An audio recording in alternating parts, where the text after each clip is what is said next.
Ladies and gentlemen, welcome back again to Samuel Adams Returns.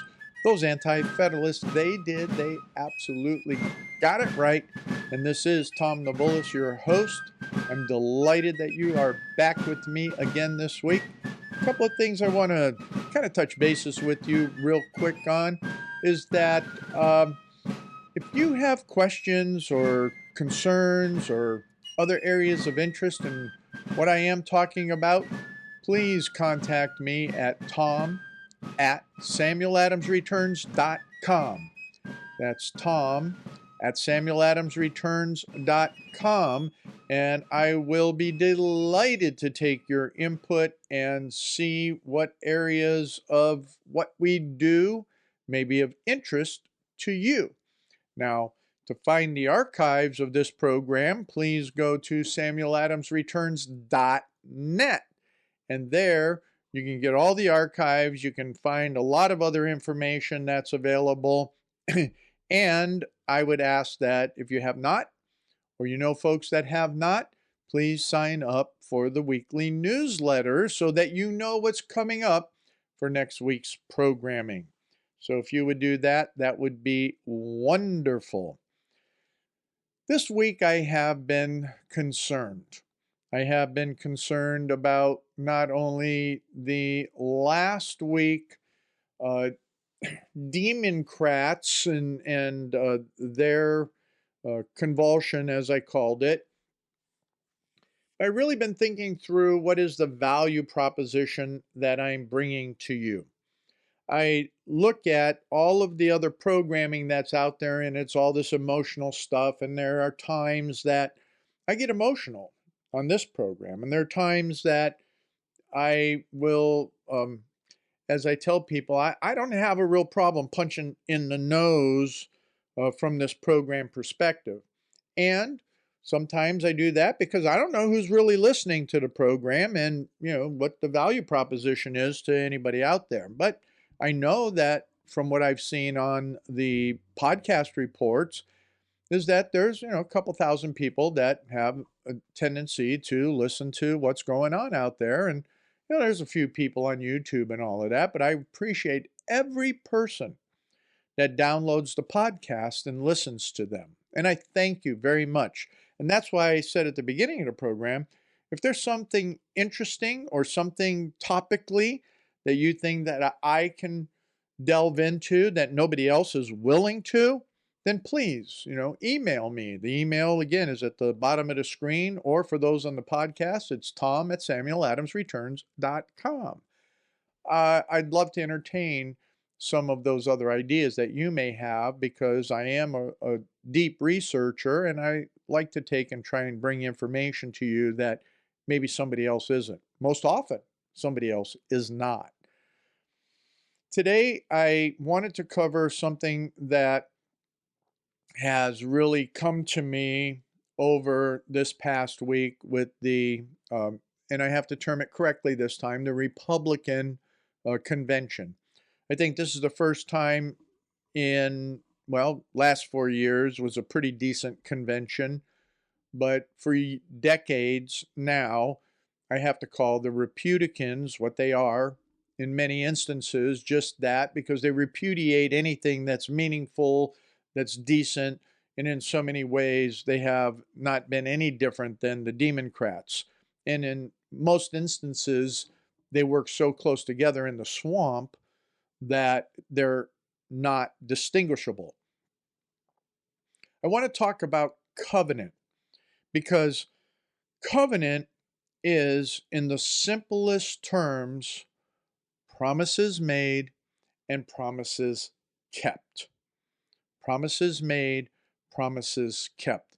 It is the core, the root, the very essence of a contract. We hear all these things, and we heard under Newt Gingrich and that contract with America, all that other happy horse pucky. But the real essence of it is if a promise, a contract, something of substance is meaningful between two people, in fact, in reality, that is a covenant. That's a God principle. For you people that may not understand or appreciate God principles, covenant and contract is a God principle. God designed and established covenants. He did that at the very beginning when he made a promise of how Adam and Eve and mankind would come out of the evil, the results of sin, of disobedience. That was a covenant made, a contract, a promise. And that promise was a salvation in his own work through Jesus Christ. A promise made, a covenant established, and a promise fulfilled. Covenant requires the actions of two people. In law, and I have a gazillion references here that, I'm not going to be able to touch on all of them, but in law, in effect, a covenant is that mutual relational understanding of one party saying, I will do this if you do that, and the other party agreeing that, yes, you will do that if I do this. And there's that joint agreement, a relationship that is developed and built in such a manner that it requires execution. And if that contract, that covenant is broken, it's not just a legal break. A contract could be a legal break. You can break a contract. When you break a covenant, you break a relationship. You put a nail in the coffin sometimes within the context of that relationship. Excuse me, I have a dry throat today. And it's not a COVID thing either. You take and you really understand covenant, which I talk about in my book. I call it From Covenant to the Present Constitution, because the essence of what is there is covenant. For example, when I look at the Constitution, and this, believe it or not, is the 187th General Court of the Commonwealth of Massachusetts. So this is 187th court or their legislature. Constitution of the Commonwealth of Massachusetts, the preamble, the second paragraph. The body politic is formed by a voluntary association of individuals. It is a social compact by which the whole people covenant with each citizen, and each citizen with the whole people, that all shall be governed by certain laws for the common good. First sentence, second paragraph of the preamble of the Constitution of Massachusetts. Now, Massachusetts Constitution has changed since John Adams, Sam Adams, and two other people originally put it together. But that fundamental statement there has not changed. If you notice the structure, it goes from a social compact by which the whole people covenants with each other. They come into that relationship with each other. Here's my political plug for what's happened during the Republican convention. We have observed, we have heard, we have seen, we are living within promises made and promises kept. A covenant, whether he realized it or not, that Donald Trump has made with the American people. It's not just the promises. It is the fact that he has done it in a relational manner with his whole integrity at stake. A covenant that he has made with each one of us, that during his inaugural speech, he said he is returning the power of government to you and me, the people. It's a covenant. I talk about that, and I'm plugging the book a little bit, but it's there because I describe it. I've done the research on it. And you know what? I'm not trying to hold that over anybody's head. It's just that I'm curious. And my curiosity takes me down all these different rabbit holes that I hope will benefit you. But there is what it means substantially in that covenant idea. Sam Adams writes in, oh gosh, I don't know, what is this, back in 1768. He's writing for actually talking about affidavits. He's talking about that were on file. Benjamin Church, Dr. Warren, Thomas Chase of Boston. They were quoted on a number of different things. And even in 1776, after all hope of redress had left Americans, and when blood had been spilled, it required constant exertion to maintain the unanimity in favor of the last appeal. To have attempted it as early as midsummer of 68 would have retarded American liberty. And this is in the Life of Samuel Adams, Volume 1. But on September 5th, a paper in the form of questions, signed Clericus Americanus, appeared in the Boston Gazette, taking the ground that, as the late acts implied, a leaping over all those covenants and compacts which were the basis of political union with Great Britain, it was expedient for the inhabitants of every town in the province to choose representatives for a general assembly to petition for an enlargement of privileges. Covenant. I've mentioned on the programs in the past that one of the issues and one of the problems that Sam Adams brought up was the idea that those documents that the kings signed, be it James, be it George, be it any of those kings during that period of the settling of America, each one of those documents that brought those colonies into existence were not just contracts. They were covenants with the people. The king would support the actions of the people if they did this, this, and this. And at the same time, the people would self-govern if they did this, this, and this in relationship with and to the king. Covenants. And that's what was broken by Parliament and the king not taking and standing by those documents and covenants and the charters that they were given, and having those charters destroyed by the king was breaking that relationship of promises that should have been kept and executed upon.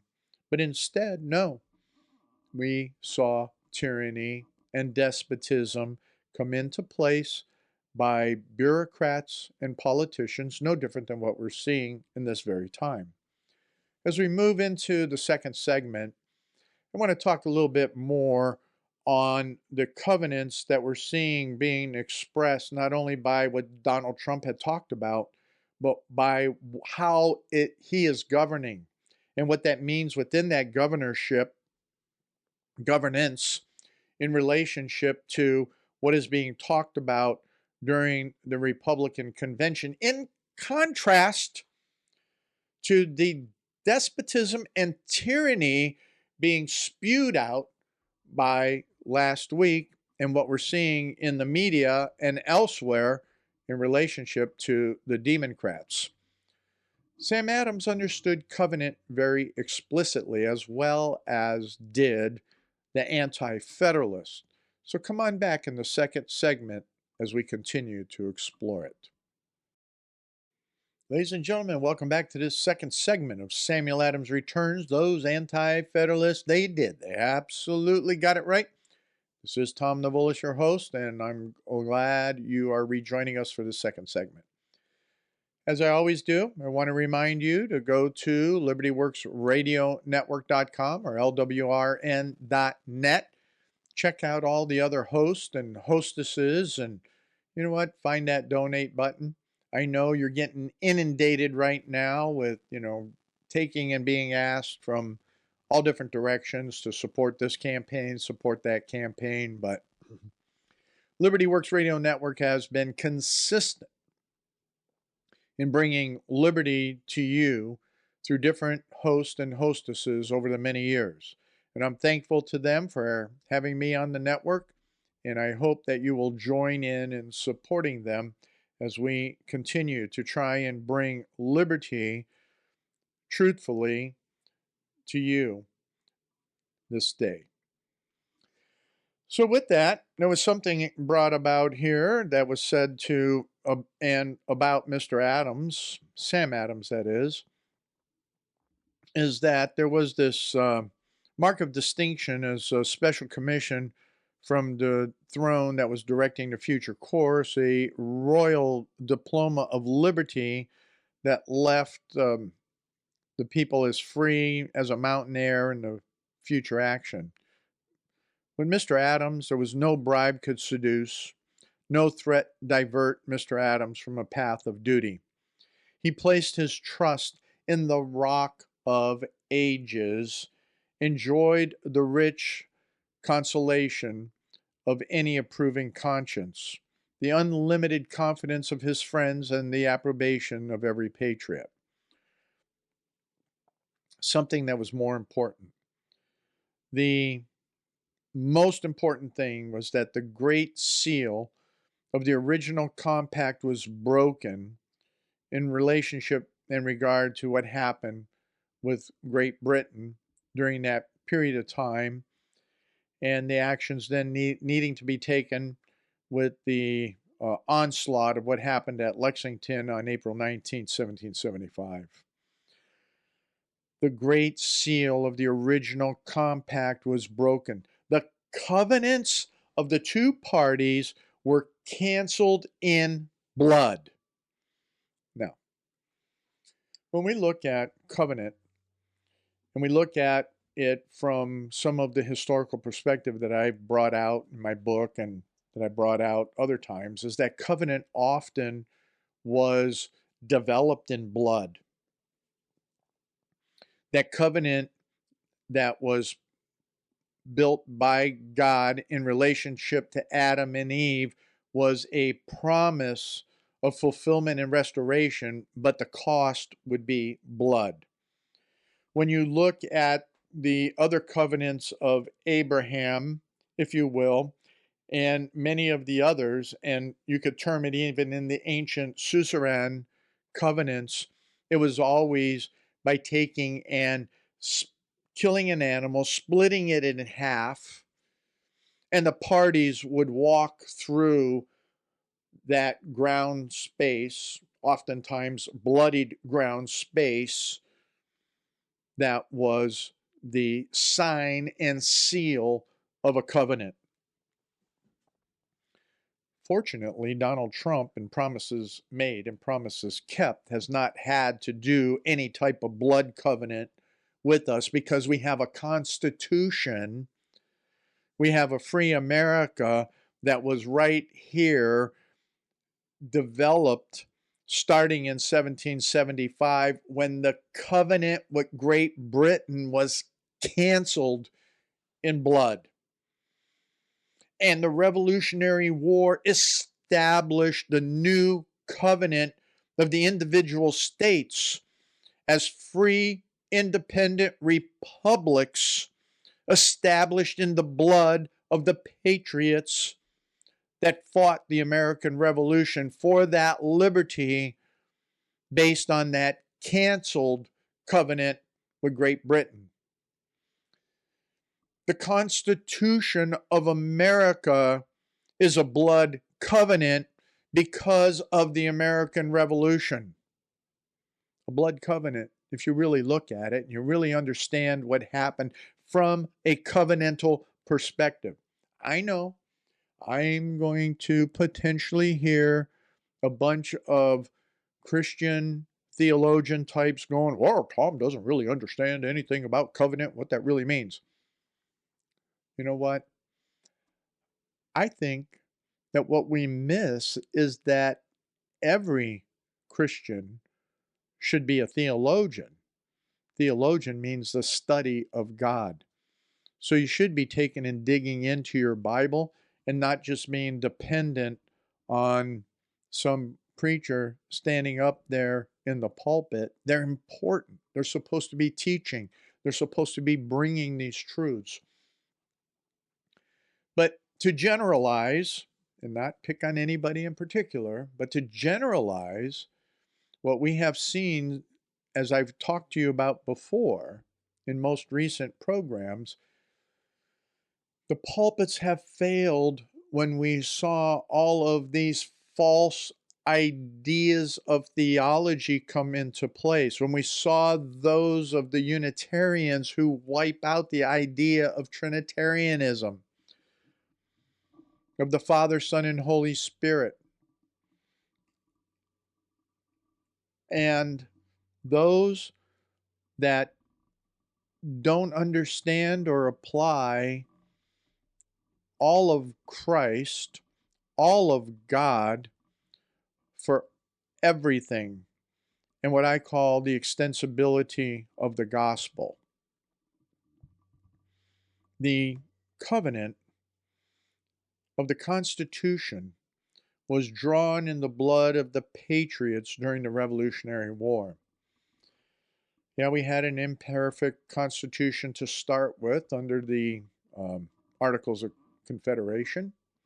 And as you've heard me say many times before, I think that there's aspects of it that were more perfect than what we have, but they did not get embodied in the document from which we are now actually dysfunctional instead of functional. Because as you know, I say that the Anti-Federalists predicted exactly where we are. So when we look at what this is about Sam Adams, what's your integrity? Where are you getting bribed? What threats divert you from your path of duty and your beliefs? I don't know. Kind of interesting, if you ask me. I think it's extremely interesting. There was another little thing here on covenant. And it was something I think here that it was a letter to Joseph Warren on the popularity of a measure depends upon much the character of those who engage in it. Its justice is inferred from its ardent and wavering advocacy by men of high moral and religious worth. For righteousness causes and consistency in its prosecution. The American Revolution has no parallel on the pages of history. It commanded the noblest exertion of the best and most talented men of that eventful era. Their conduct elicited the admiration of a gazing world. Pure patriotism pervaded their bosoms. Self was banished to its original Pandora box. Truckling politicians were despised. Demagogues frowned down. Disorganizers silenced. The general good of the whole country was the prime object of deep solitude. On that bright picture, the patriot and philanthropist can feast their eyes with the increasing delight. It goes on to say, reckless party spirit has broken down its landmarks. Disorganizers trample underfoot the precious blood that cemented its pavement, the blood of the covenant of liberty. They treat it as an unholy thing and put our country and themselves to open shame. people of America, can you hear the portentous thunders of the disorganizers? Disunion and stands motionless, speechless, until the crash of our liberty, the wreck of our freedom, shall unveil to you the wild horrors of chaotic ruin. You are the conservators of our republic. Nobly perform your duty. Wow.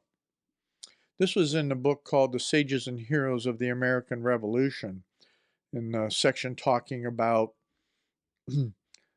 Joseph Warren, Sam Adams, all of that. Isn't that kind of interesting that we're looking at that? A covenant of blood, as I just mentioned, that covenant of liberty. I don't know, folks. Kind of interesting to me that when we take and we go in and we look at this in a retrospect and we look at what I just read to you about these sages and these heroes of the American Revolution, that right there, that statement represents what's going on today. And we have disorganizers, they call themselves organizers, but in fact and reality, they are disorganizers trying to destroy the very fabric of what we have going on. And what I have seen in that contrast of a week ago to this week in the context of the Republican National Convention is trying to put out there clearly for the American people to understand that we have these disorganizers out there that are taking and destroying everything. This whole statement right here is not anything new. And yet what we're talking about is we want the character. If you want justice, if you want that unwavering advocacy by anybody, they need to be of high moral standing and religious worth. And yet, all of those theologians out there, all of those others that have been standing on the pulpits for the last 50, 80, 100 years, have not given us what we need in our bureaucracies and our political world of moral and religious people, to our detriment. To the fact now that what we have on the Democrat side are irreligious, immoral, communists, Marxists who are thrashing through the streets and destroying the properties of everybody else, and the media saying it's all peaceful and expect the new normal. I'm sorry, that's not what our founders' intent was. They said this should be despised. Not you and I, but these disorganizers are the ones that should be despised, and that we should be looking at that blood covenant of liberty. If you want justice, if you want true justice. And we know that the original blood covenant, as I mentioned in the first segment, was a promised covenant by the living God to Adam and Eve, that it would be a blood covenant of salvation in and through himself, meaning the work of Christ.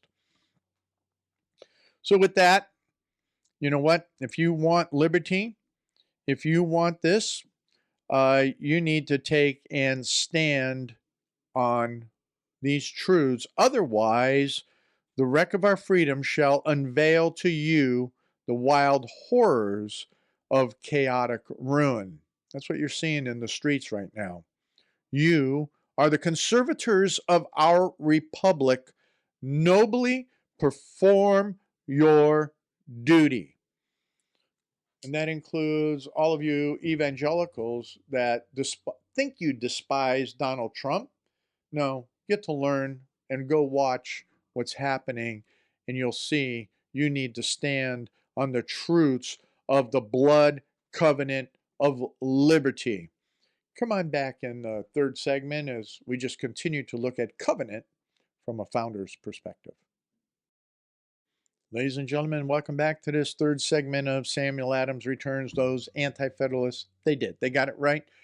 This is Tom Navolis, your host, and I want to welcome back all of those down there in the Lima, Ohio market with my Screaming Eagle friends. I know, Soaring Eagle friends. Thank you, Dr. Spalding, Kathy Spalding, and all you folks that are listening. I hope you would go back and listen to the second segment.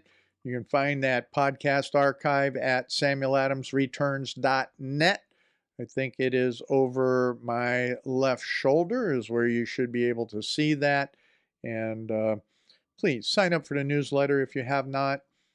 And that way you'll get the weekly newsletter that gives you an idea of what's coming down the pipe for Saturday's programs. We got talking about covenant in the first two segments, and the interesting thing about that to me is that when I look at John Witherspoon, I look at a lot of the other foundational pastors, politicians, they understood it from a Reformation perspective. There is a statement here in that understanding that God is in himself because of being the creator of all. We're supposed to be able to look at the essence of that.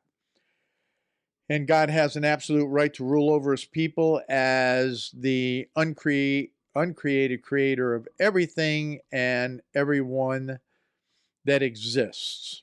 As a result, God has a right to exercise any means whatsoever to affect his governance.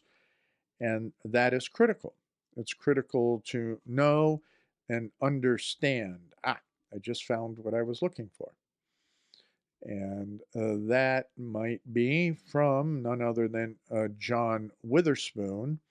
And let me go over to this because I thought it was extremely interesting on the lectures of moral society. And when I was going through these lectures of moral society, which I've talked about, I think, sometime in the past, and what Dr. Witherspoon had brought to bear on it, interestingly, what he spoke of was that God is predominant over everything in the perspective of providence. An oath, therefore, implies a belief in God and his providence, and indeed is an act of worship, and so accounted in Scripture as in that expression, thou shalt fear the Lord thy God and shalt swear by his name. Its use in human affairs is very great when managed with judgment.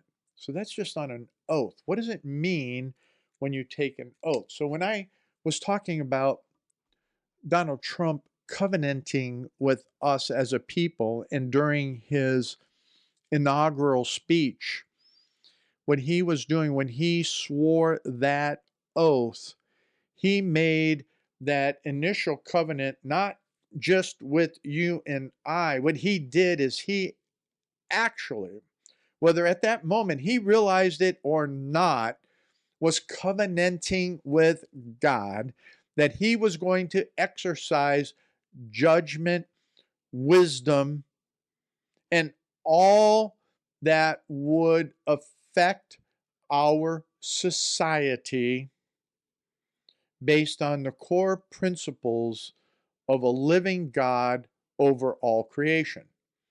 So we see that in what we're hearing at the Republican National Convention in relationship to abortion, life, Medicare, medical, society, foreign policy, just war theory by pulling the military out of places we should not be. America First is in so many ways, if you really understand the biblical principles of government and nations, Nationalism is a biblical principle, whether you realize that or not. Take the time to study it, and you'll find out. So when you take and you start looking at all of this, and in the whole aspect of moral society, we look at that from what is divine providence and that perspective. We look at contracts, again, as I look from that perspective of covenant. Contracts should be of things evidently possible and probably in our power. So if you're going to make a promise, if you're going to do a contract, it should be evidently possible. Contracts by which men oblige themselves to do things impossible are no doubt void from the beginning.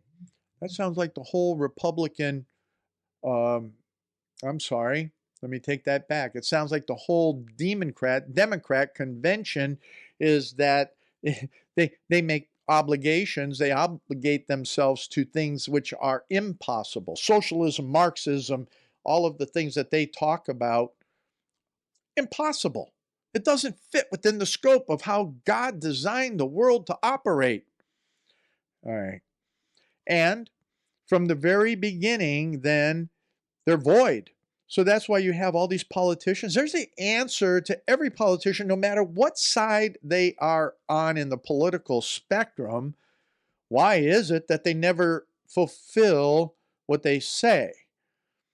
Contracts, promises, covenant that they make that are impossible things to do, they're void from the very beginning. But if the impossibility was known to the contracting party, it must have been either absurd or fraudulent. We're talking about moral society here. We're talking about covenant. And we're talking about divine providence, God, over all things, men, and society. When things engaged for becomes impossible by the operation of providence without man's own fault, the contract is void and he is guiltless, as if a man should covenant to deliver at a certain place and time a number of cattle, and when he is almost at the place of destination, they should be killed by thunder or any other accident out of his power. Contracts must be of things lawful. So we hear all the things that the Democrats are spewing, and we know within the context of constitutionalism, they're not lawful. Illegal immigrants getting freebies, getting taxpayer money, all that. Illegal is illegal. That means it's not lawful. Okay? When you're taking and you're trying to destroy our borders, when you're trying to take and kill, murder, chop up, and destroy the unborn, that's not lawful. That's infanticide. So when we talk about a moral society and we talk about divine providence, we look at those things and we say if they're impossible and all of that, what they must either be absurd or fraudulent. So the contrast between this week and the RNC is that they were talking about evidently possible, probable, executable things that they could covenant, make promises, and contract with you and I. The rest of what the Democrats did and have been doing for years are exactly the opposite. They are, again, absurd or fraudulent. So when we look at jumping back over to some of this on Sam Adams and his life in public service, I was looking at this on that whole piece, and as I brought up on that September 5th and what that meant. Then when I was looking at natural law in relationship to covenants, the third law that is brought out by none other than Hobbes, and again, I'm not a big fan of Hobbes when it comes to constitutionalism, but when it comes to the ideas of natural law, Hobbes has some interesting things to say. And that third point, is that men perform their covenants made.